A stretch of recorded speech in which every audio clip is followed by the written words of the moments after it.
Hey everybody, it's CowTipper Vern. I'm an ex-2x2.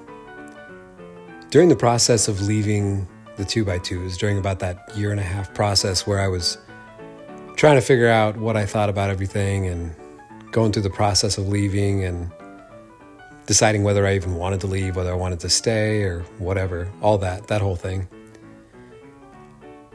Maybe I'll tell that story sometime, I don't know. But during that process, I appreciated reading the stories and listening to stories on podcasts, watching YouTube videos of people telling their own stories of leaving groups, of leaving religious groups, and in some cases some cults, in other cases some very mainstream religions. And I found a lot of similarities in those stories. The feelings they went through were very similar. I could relate to a lot of them, and the struggles and the questioning and all that stuff. One of the things I thought was the most interesting about all the stories was how similar they were in certain aspects, like the reactions of their families and friends. I thought that was fascinating. I was blown away by the similarities of, even in phrases that people said to them as they were leaving or said about them. Just the way they were treated on their way out was so interesting. And it was the same for, what some people would call high control groups, maybe you'd say, down to just normal, run-of-the-mill religions. When people would leave, the experiences they had were really similar. I thought they were fascinating for a few reasons. Number one, that they're so similar, obviously, because, all these groups think they're super special, but when it comes right down to it, they're similar in more ways than they're not. But also, I noticed some trends among the responses that people were getting. Those responses were similar, and also they were all really inaccurate. They didn't make any sense.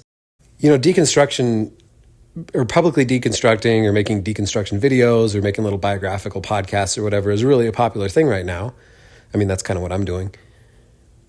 So there's a lot of content out there in this regard. And I noticed there's even some content being created now by religious people and pastors and members of these church communities responding to those deconstructions, and obviously having a lot of disappointment and stuff like that. But what I find really interesting is that they make these videos in response to them from their own points of view, trying to describe what it looks like from their side, being disappointed that their churches are getting smaller, being disappointed that society is allowing this kind of thing, that, society is getting worse and worse, as it has been forever. And the thing that really impressed me was that religious people, religious leaders, very popular religious people who do this full time, people who are well versed in the Bible and theology and all this stuff, make the exact same mistakes as random people who go to meeting. They make really silly mistakes. In some cases, it's as if these people have never met another person. It got to the point that I thought, man, these responses aren't even in good faith. I'm a little bit incredulous, to be completely honest. I don't think these are good faith arguments. And I think what this really is it's a form of proselytization, maybe. And maybe it's a form of apologetics. I'll talk about this some other time, but I think apologetics are mostly for the people that already believe them. You don't really convince a new person with apologetics. So I feel like the responses to the deconstruction videos are just them talking to themselves, talking to their own congregations, whatever they are. And that really bummed me out, because as somebody who was leaving a group, I knew how hard it was. I knew how uncomfortable it was, how angry I was, how sad I was, how hurt I felt, how alone I felt in all of it. I pretty much felt like I didn't have much support at all. And, as I've mentioned, even my wife and I, we left at the same time, but kind of in parallel. We weren't great support for each other even. We tried the best we could, but it was really difficult. And now this is obvious in hindsight, but one thing I knew for sure is I couldn't go back to the church that I came from, the 2x2s. I couldn't go back to meetings, and I couldn't ask a professing person or a worker for encouragement or help, because their responses were going to be this inaccurate. They were never really going to understand what it was that I was going through. And the only responses they could give were to encourage me to just keep coming back to meeting. In fact, the only person I talked to directly about leaving in about a year and a half period, the only response they gave me was, well, at least get your kids into meeting, because you're responsible for their souls. That was difficult to hear, because I felt like obviously I'd be doing the best thing for my kids, and I'll talk about that a little bit later. Trying to do the best thing for myself as we went. So I thought to myself, man, there's a lot of deconstruction content out there, and there's a lot of response content. I feel like there needs to be one more layer. I need to respond to the responses. There needs to be a response to response video or something, podcast. So that's what I'm going to try to do here. I'm going to kind of talk about some similarities I've seen between all these groups in the responses to people leaving, and kind of what I think of them and the effect I think it has on people, and why I think almost all of them are wrong and hurtful and unhelpful. One of the commonalities I saw between all the different groups is the tendency for people inside the groups to watch the people leave and become exes of that community and not interact directly with the topic itself. Never ask exactly what's going on. Never ask the person how they're doing, how they can help. I always found that a little strange, but it's very common, and I'm not exactly sure why it is, but I'll delve into it a little bit. The first thing that I see a lot of people doing is just applying a label to the person who's leaving, just calling them a name, basically. Just giving them a label that they can be dismissive with. The first label is bitter. People inside these groups love to talk about exes as bitter. I don't know what that means. I don't think it means anything, actually. I think it's kind of a nonsense term. It's just filler. It's this idea that the person who left also has a bad attitude or something, and there's something fundamentally wrong with that person. That's why they left. Bitter is a funny word because we don't really use it for anything else. We just use it for ex-members of church communities, I think. I don't know. Every time I have to use it, I cringe a little bit because I know it's most frequently used to describe people who we think don't have the right attitude about their beliefs or our own beliefs. I think when people leave churches, especially if they've been a member of the church or the community for their whole lives, they probably don't leave happily. In fact, I'd say maybe everybody who leaves doesn't leave happily on some level. A lot of people are angry when they leave. A lot of people are hurt. A lot of people feel let down. They feel disappointed. They feel like their foundation has crumbled underneath them. They feel very alone. And I'm sure that comes across as angry. I told somebody recently that I spent about a year just angry at, just disappointed and frustrated and angry with the 2x2s. I'd professed my entire life. I'd gone to meetings since I was a baby. And when I really felt like I needed it, it just wasn't there for me. I felt like it expected a lot of me and had nothing to give me when I needed it. And that felt like just a crumbling. It felt like a death. People refer to religious deconstruction as the dark night of the soul sometimes. I think it's a very appropriate name for the experience that people go through. It's never a fun experience. I think a lot of people find happiness and health and healing on the other side of leaving, but the process of leaving itself is really difficult. And all that is to say that, yeah, maybe sometimes they don't have a very good attitude about it. Maybe sometimes they look bitter, whatever that means. I mean, I know I did. Like I say, I spent probably a year just really bent out of shape and not sure what to do, and I didn't feel like I had anywhere to go. I didn't know who to talk to even. And my disappointment with how everything was going, I'm sure was palpable. If somebody had talked to me in that time about this, I probably would have come across as bitter. And you know what? If you talk to me now, I might come across as bitter. And I don't care. I don't think being bitter matters. I think it's a nonsense term. I think it's a dismissive term. I think it's a term that people use to describe other people so that they don't have to actually engage with the topic. They don't have to engage with the emotion at all. If somebody is sad or angry, you can say, what's making you sad or angry? But if somebody's bitter, it's a different word somehow, and I can't even really explain why. It just comes across differently. Maybe it's just contextual here. But if somebody is described as bitter, it's almost to describe them with an attribute. It's almost saying you are bitter, you are a bitter person. Not that you've become bitter because of something, but there's something wrong with you fundamentally. There's something wrong with you, and you shouldn't be like that. I think it's a really easy way to dismiss people, to call them a name, say that there's some flaw with them, and that flaw must be what caused them to leave meetings or leave their religion or leave whatever. And therefore, we don't have to engage with it at all. The people inside who are calling you bitter aren't doing that for your benefit. They're not trying to accurately describe what's going on. They're trying to point out that you're now toxic, and they are trying to avoid a contamination event. They don't want to get too close to you.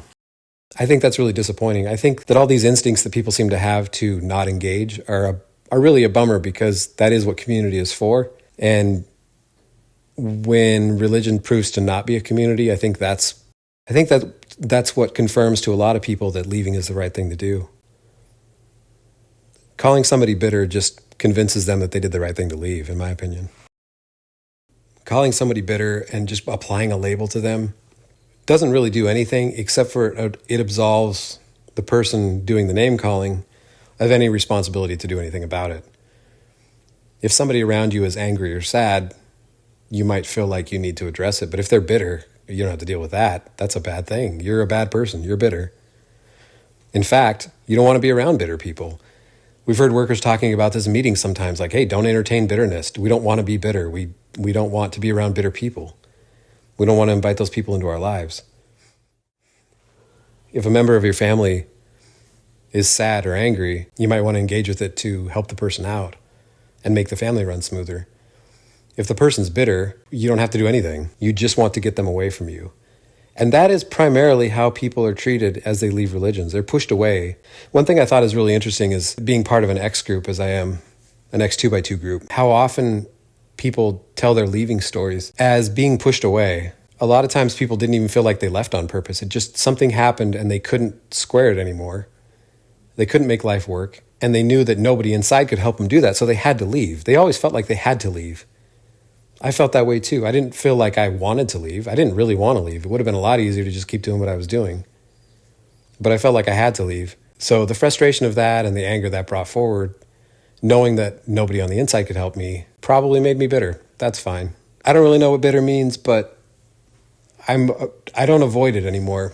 I've heard several people who've left meetings say, just preemptively on their way out, maybe in their exit letter or just talking to people on their way out, they'll say things like, "Oh, I'm not bitter. I want to stay on good terms with everybody. I really, I like my friends and family who are still in. It's not right for me, and I don't want to look like I'm bitter."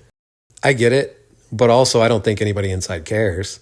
If they're going to decide you're bitter, they're going to decide that. If they've decided you're bitter, they're just going to call you that. It doesn't matter how accurate the term is. What's important is that it's a dismissive term. Nobody's trying to accurately describe what's going on. They're trying to find some way that it's not their fault. When you're raised in a group that truly believes from the bottom of their heart that they are the one true group, they are the family of God, they're the children of God, they call themselves truth, capital T. To see somebody leave that is a big deal. And if you're involved in that in any way, that kind of looks bad for you, doesn't it? So the best thing to do is to label the person that's leaving and make it look like it's entirely their fault. The responsibility is entirely on them. And then you don't have to engage with it at all. The onus is then on the person who leaves to get their act together and come back. And that's usually the story. I remember hearing about people who left when I was younger. Oh, they're bitter. They're something's wrong with them. It never occurred to any of us to reach out to them and say, "Hey, what's going on? What upset you? What happened?" Nope, don't need to do that. They're bitter. Bitter is a dumb word, and I promise I won't say it anymore after this. I don't even like saying it. And if I come across as bitter, I don't care at all. Maybe I am bitter. Maybe that's okay. If somebody comes to me and says, I don't want to look bitter. I want to look like I'm still friends with everybody inside and I still want to be cool. That's cool. But if somebody comes to me and says, I'm leaving and I'm really angry and I'm bitter about it, I'll say, that's cool too. Both of those things are cool. You're entitled to whatever emotions you have about it. I don't know anything about the phases of grieving, but the death that is your old self as you leave does cause for a lot of grieving. And if that makes you angry as you go, maybe that's okay.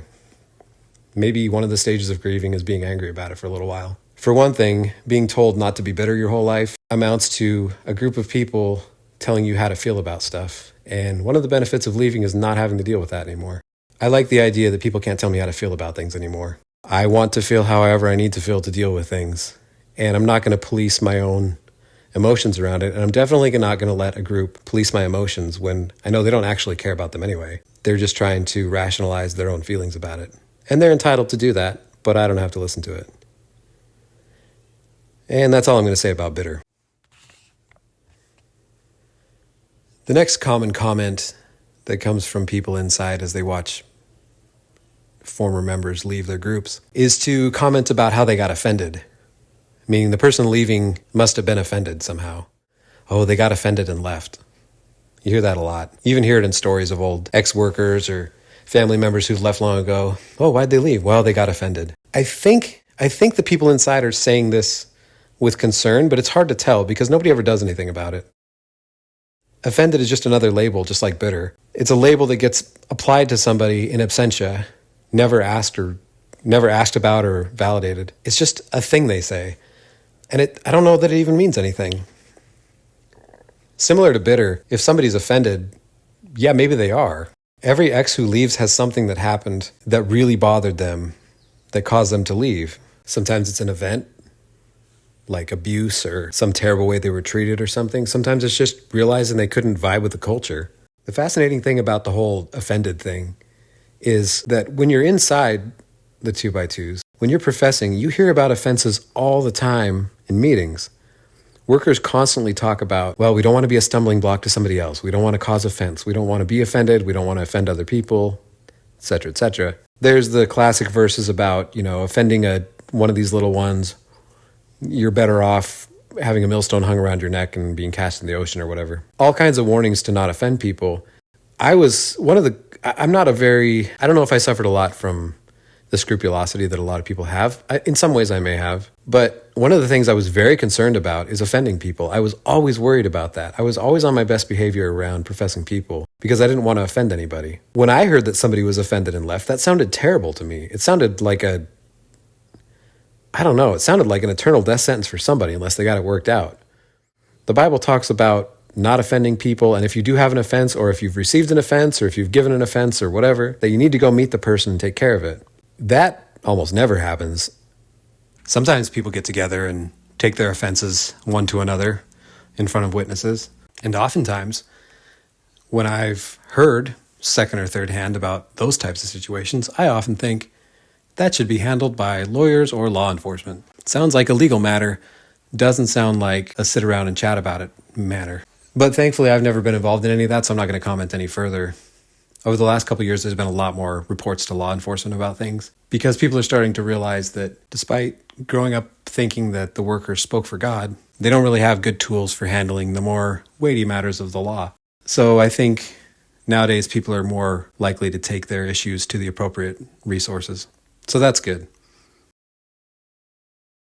Whatever offenses they're talking about, those are definitely happening, but they just blame the receiver of the offense for being offended. There's this double standard of talking about offenses like they're a big deal, and then when they actually happen, just ignoring them. It's very strange. There's something weird about being the one true chosen people of the world that you start thinking very abstractly about concrete things in the Bible, such as offense. If you think you're the one true people and an offense happened, well, it couldn't have happened from you because you're the one true people. You're professing, after all. You're God's chosen people. You have the truth. So if there is an offense, well, then that other person shouldn't be offended. It's the same with bitter. It's a label you can put on them to dismiss having to ever deal with the consequences of what happened. Given how important offenses are in the Bible, and given how they're spoken about in gospel meetings and things especially, you would think that if there's an offense, so much of one that you can label somebody as offended, everyone would pull out every stop to try to figure this out. Everyone would do whatever they could to right this wrong, whatever the wrong is. It seems like you would never stop talking about it. You would work through it. Everybody would get together and do whatever they could to right the wrong, apologize, negotiate, whatever you could do to make sure this offense was taken care of and that those offenses never happened again. That never happens. Every time I've heard of somebody leaving because they were offended, first of all, the person who was leaving didn't say that. It was just a label given to them by the people who were still inside.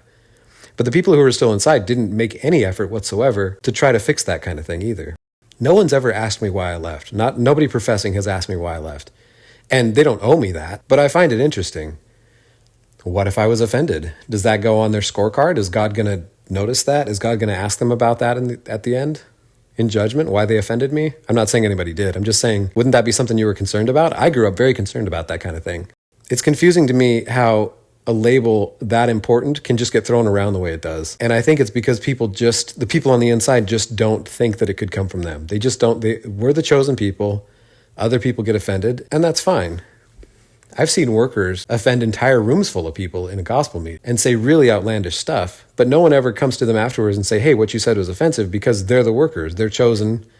They've given up their life, etc., etc. So people just absorb the offense. Sometimes you absorb enough offenses, you just leave. You just leave the group, and then you're bitter. It's always they're offended, not we may have offended them. I think that's disappointing, and it's a bummer, but it's common. I see that dismissive language like bitter and offended getting thrown at ex-members of all kinds of religions. It's really interesting. It's interesting that the language is even so similar. My next favorite response is best summarized by the phrase, "They never really had it." Man, I hear that phrase a lot. It's so dumb. It's insulting. It's ridiculous. It's bunched up with a bunch of other phrases like, "Well, we thought they had a bad spirit. We saw this coming. We knew it all along." Never true. We knew there was something going on with them. There's this whole package of phrases people say that simplify down to, "They never really had it," that are so dismissive and weird. I don't understand how people say them with a straight face, but you hear it a lot. It's probably one of the most common phrases you see in deconstruction commentaries by religious people like pastors and stuff. There is a verse somewhere that says something like, "The ones who went out from among us were never really part of us," or something. There's a verse. I'm not going to look it up. I don't care. It's not important to this because what is important is the dismissiveness. First of all, how dare you? Second of all, what are you basing this on?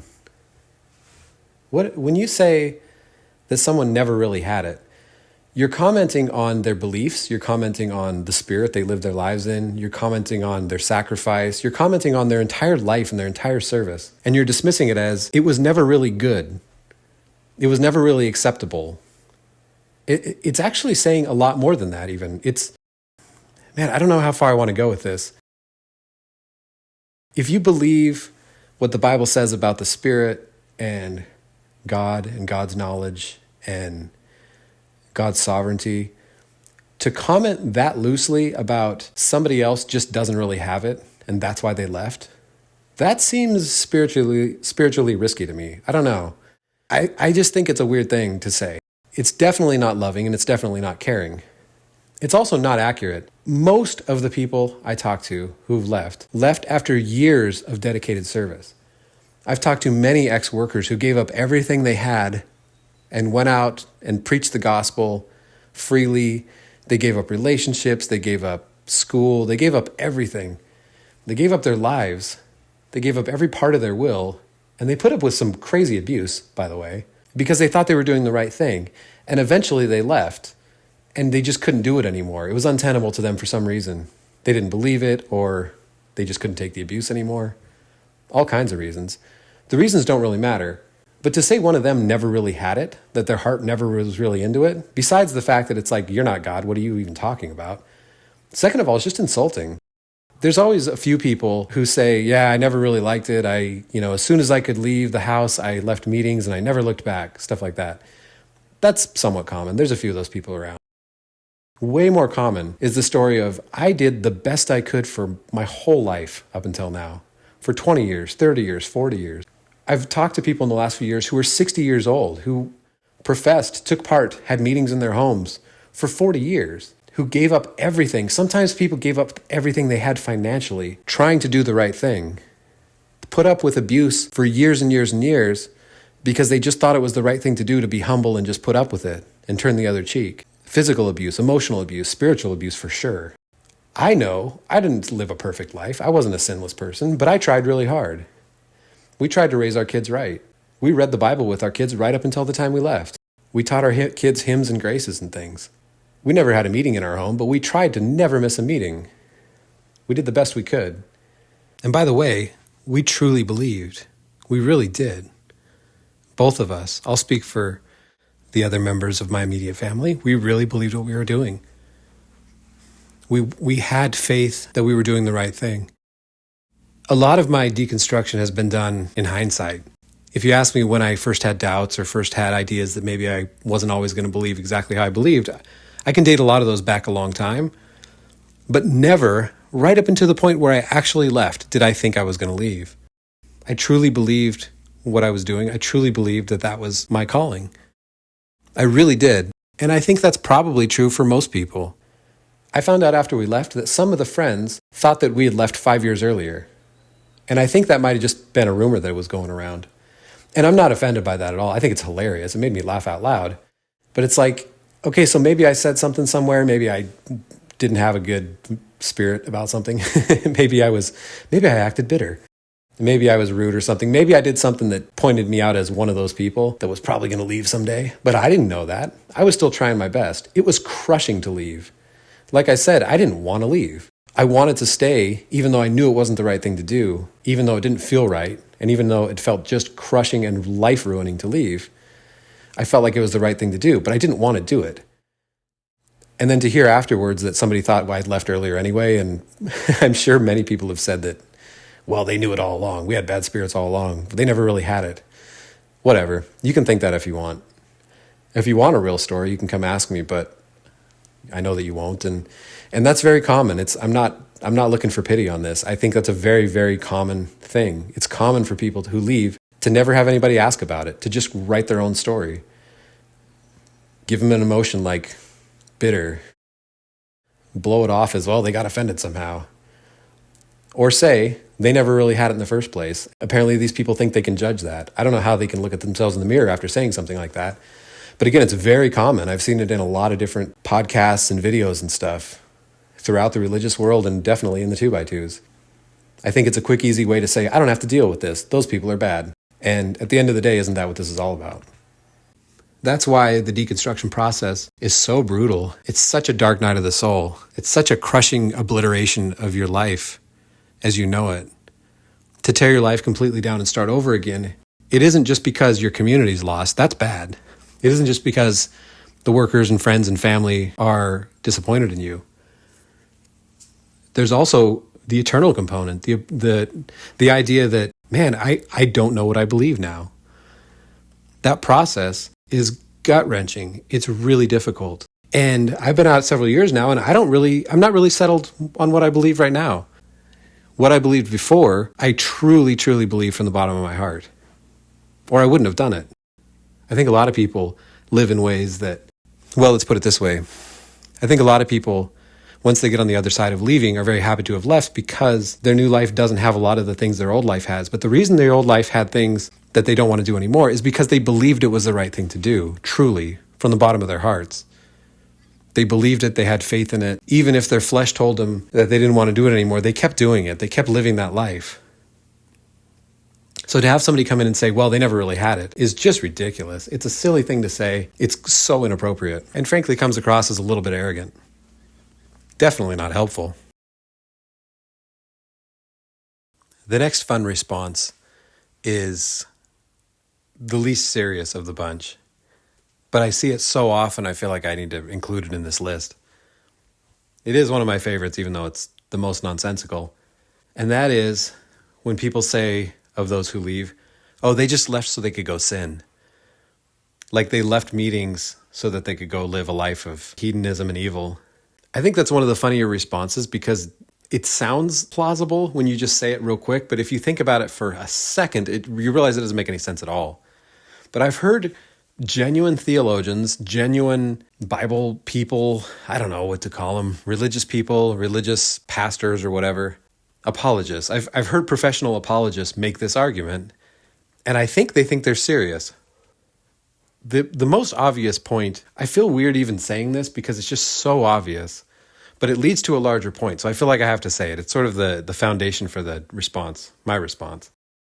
That is, the people who leave obviously don't think what they're doing is sin. Sin is in the eye of the beholder at best, even among religious people, and especially in the 2x2s. There's no real particular idea of what sin is. People talk about sin. Workers talk about sin.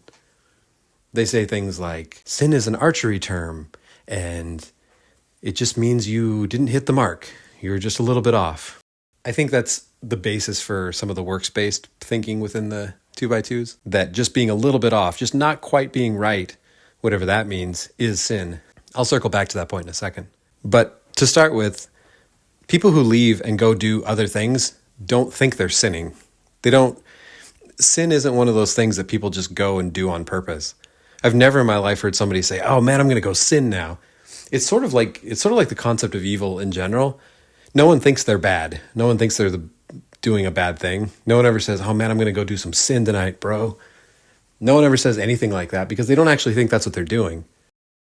I think there's this generic idea out there among 2x2s or religious people or whatever, that all of us are just waiting to go commit wild sin, but the ministry or the our beliefs or our religion, church, is what's holding us back from doing evil all the time. Maybe for some people that's true, but it's not true for everybody, and it's not true for that many people, I don't think, in my opinion. Again, this is all my opinion, and this is my interpretation of things, but it's based on stories I've heard from people and just talking to a lot of people. I'm in a group with thousands of people in it, and I've never heard of anybody who was like, man, I couldn't wait to get out of meetings so I could just go do bad stuff. Obviously, bad and sin and evil are all kind of in the eye of the beholder. Obviously, sin and evil and badness are in the eye of the beholder. But you have to start with the idea that 2x2s think everything is evil.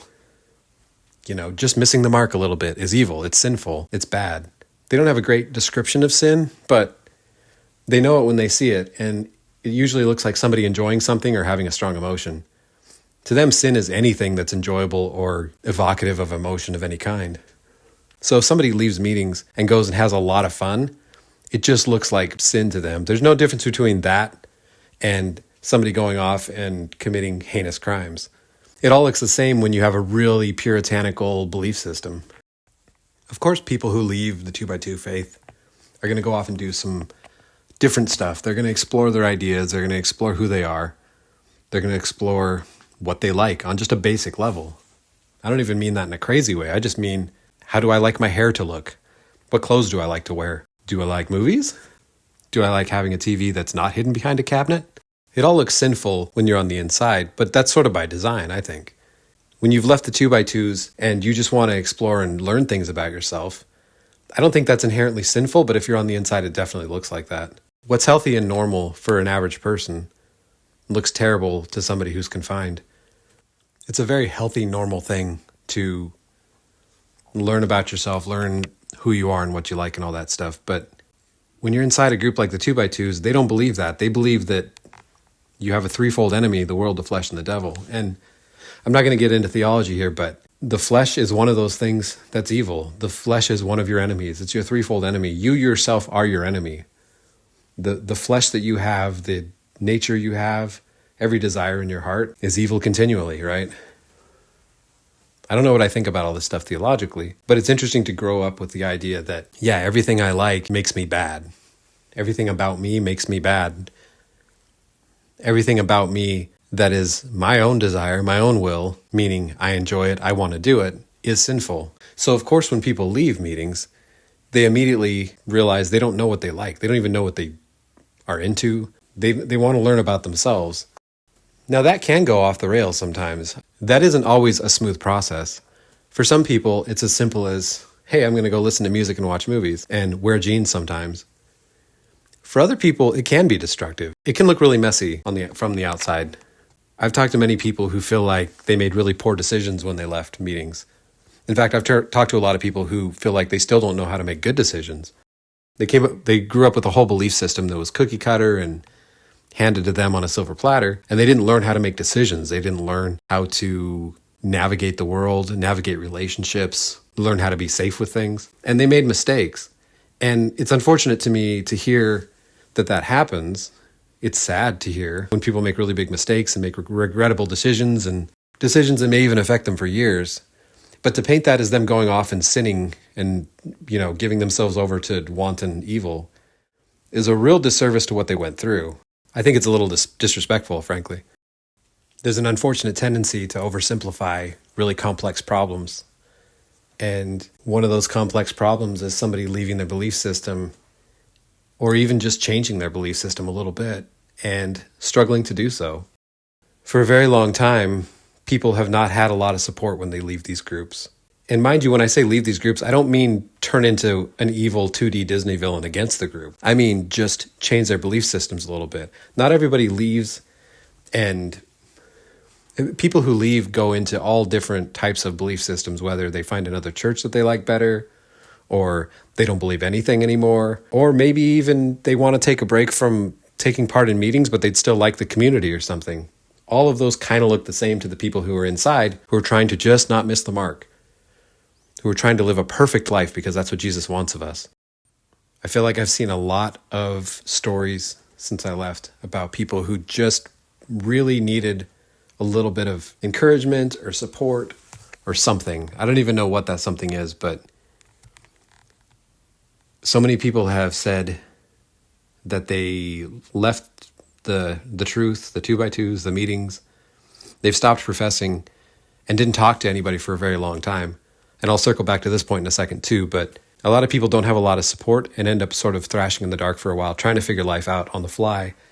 And sometimes that doesn't look very good. Even people who have a good idea of what they want to do, sometimes they stumble through it a little bit. And to just dismiss that as them going off and sinning, it doesn't make sense and it doesn't track. It's not accurate.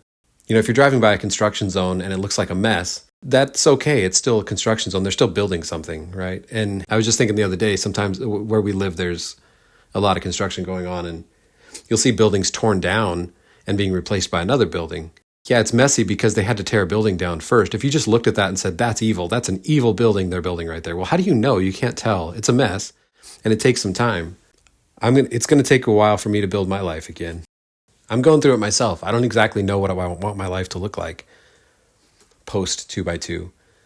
But I'm thankful right now that I don't feel like I have to. I don't have to nail it right now. I can figure it out as I go. I can try to work out what works for me, what works for my family, what's best for my kids. One more point on the leaving to sin comment. And this is a little uncomfortable. If you're still in the 2x2s, you might want to skip forward a few minutes because this is might be a little bit triggering. I don't know. But I think it's worth pointing out that when you say that people leave so that they can sin, there's an implication there that's extremely inaccurate and really disingenuous. And that implication is that the people who left had to leave so they could sin. I think if we honestly think about it, we'll realize that a lot of the sin, quote unquote, finger quotes in the air, sin, that we worry about happens just as much inside as it does outside. Some of the worst behavior I've ever seen in my life and some of the worst people, just the most vile individuals I've ever seen, have been professing. Some of the most terrible, destructive people I've ever heard of or been around or seen or talked to have been professing people, have been people who look the right way, can speak King James English. They wear the neckties, they wear the buns. They do all the things, they look the right way. One of my favorite Mark Twain quotes is, I can't remember if I have the words right or not, but he said something along the lines of, if you develop a reputation as an early riser, you can sleep till noon. And I think that's pretty accurate. Groups like the 2x2s, high control groups, are very deft at controlling language and manipulating language so it just works out for them. Saying things like they left so they could sin has a lot of implications that aren't accurate. And, the obvious one is that the sin doesn't go on inside. It only goes on outside. If you leave, you're outside, then you can sin. But if you're on the inside, you wouldn't do that. I don't think that's true at all. And one thing I think that's really been fascinating to me since leaving is how often people leave and don't really change that much. A lot of the things they were doing inside, they just kept doing outside. They were just more honest about it. I'm not sure what I personally look like to other people, but I know I haven't changed very much either. And I think a lot of people haven't. But I am more honest about things. I'm more honest about my opinions about things. I've had really great conversations with people who have left that are enlightening and they're interesting and they're honest, and we can talk more openly and more freely about things. And I think it makes us better people too. I'm not sure about that. The people who want to do bad things or have bad tendencies don't need to leave their groups to do it. They can do it on the inside. As we can see from the scandal that's been rocking the 2x2s for over a year now, the most vile evil in the world can exist just fine inside a group like that. The thing is, if you're on the inside of a group like that, people will defend you because of who you are. Not what you do, but who you are. On the outside, you don't have that. You don't have that benefit unless you join another group that will stick up for you. I'll let that go for now. I don't want to dig too deep into that topic, but in summary, people don't leave to sin. That's not a thing.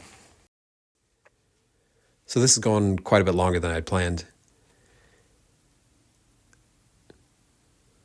My process is to write a bunch of notes down and think I know what I'm going to say and then forget to look at them and talk for a long time and always talk longer than I think I'm going to. So I think I'll just make this a part 1 of the video and I'll make a part 2 also.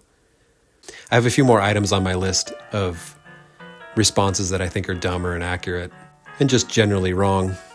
And I think it would also be fair for me to, if I'm going to point out all those wrong responses, it might be a good idea to point out what I think would be a better response. or a more thoughtful or empathetic set of responses to people leaving. So maybe I'll put that on part 2. So I think I'll call that the end of part 1 for now. If you'd find it restful to stand, you may do so. And I'll see you on part 2.